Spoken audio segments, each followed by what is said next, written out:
அன்பான பரலோக தந்தையே, இந்த நாளை அமைதியாக நடத்தி தந்ததற்கு நன்றி கர்த்தாவே. இன்று முழு நாளும் எங்களை காத்து நடத்தினதற்காக உமக்கு நன்றி செலுத்துகிறோம் ஆண்டவரே. இன்று நடந்த எல்லா நல்ல காரியங்களுக்கும் உமக்கு ஸ்தோத்திரம். எங்கள் தவறுகளையும் குறைகளையும் மன்னித்து எங்கள் இருதயங்களை சுத்தமாக்கும். எங்கள் மனதில் இருக்கும் கவலை, பயம், சோர்வு அனைத்தையும் உமது கரங்களில் ஒப்படைக்கிறோம். கர்த்தாவே, இந்த இரவில் எங்கள் குடும்பத்தையும் வீட்டையும் உமது இரட்சணிய கரங்களில் பாதுகாத்தருளும். எந்த தீங்கும் எங்களை அணுகாதபடி உமது தூதர்களை எங்களை சுற்றி நிறுத்தும்.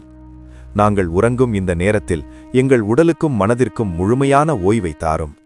நாளை புதிய நம்பிக்கையுடன் எழுந்து நிற்க கிருபை செய்யும். எங்கள் வாழ்க்கையில் உமது சமாதானமும் ஆசீர்வாதமும் எப்போதும் நிலைத்திருக்கட்டும். இயேசு கிறிஸ்துவின் பரிசுத்த நாமத்தில் ஜெபிக்கிறோம் பிதாவே. ஆமென்.